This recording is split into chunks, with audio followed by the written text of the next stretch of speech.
aad baan ugu faraxsanahay inaan ka soo qayb galo shirkaddan Samtel iyo shararka ay bixinayso maanta maasha Allah shirkadii hore waxa madaama laga dhameystay oo tan ka soo gaarnaa u maleynaya marka waa uga mahad celinaynaa ka haween ahaan anoo ku hadlay magac haweenka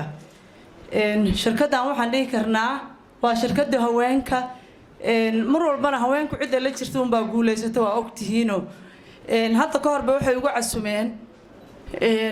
hool dhan oo buuxa oo gabdho badan ka wada shaqeynayaan oo injineeradii la oo gabdhihii computer ka shaqeynaya gabdho badan oo jaamiciin ah aan ahayn maaragtay shaqooyinka hoose iyo kuwii maaragtay kuwii aan u badlaan jirnay oo jaariyadaha iyo wax aynkaas oo gabdhaha la siin jiray shaqooyin aan ahayn oo ka duwan oo gabdho wax maamulaya oo injineer ah oo gabdho suuqgeynta jooga maasha Allah bay sanadkii hore geeyeen hool dhan oo buuxa sida awgeed waxaan ugu baaqayaa haweenku anaga cidii noo roon baan raacaynaa adduunku waa hormaray oo ogtihiin maxaan ku raahdaa ma ahan xilligii gabdhaha la iskaga shaqaysan jiray oo nin walba iska taageeri jireen isaga sacabtumi jireen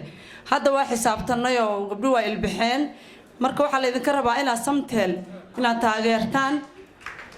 bacdama ay noo roon tahay oo gabdhaha u roon tahay oo shaqooyinka u ogashahay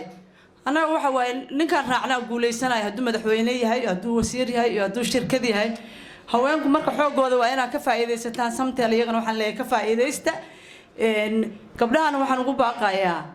inay hadalkooda iyo sheerarkooda iyo dhammaan inay Samtel u badiyaan sababtoo ah waa shirkadii haweenka waa shirkadeeni waa tiini aad baan uga mahad celinaynaa gaarina waa arkay hadaayo oo ma aqaan gabdho inay hadda ka hor ku guuleysteen waxaan u maleynayaa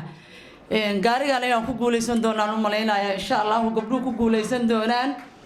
gabdho badan oo ganacsato ah baa jira oo maxaan ku raahdaa shirkado badan oo waxay ii sheegayeen loo diiday ka wasaaradda haween ahaan anaga haweenka u doodnaa waana taageernaa marka shirkadan leedin diidayn oo leedin ku casumay oo haweenka qayb ka tahay baa shirkadan Samtel waa shirkad maxaan ku raahdaa ay bulshada u siman tahay dadku inay sheerarka wada helaan waa muhiim qof wiil iyo gabar iyo qof walba tabartiisa inuu helo muhiim bay noo tahay waana soo dhaweynaynaa bari iyo sanaag sida ay maaragtay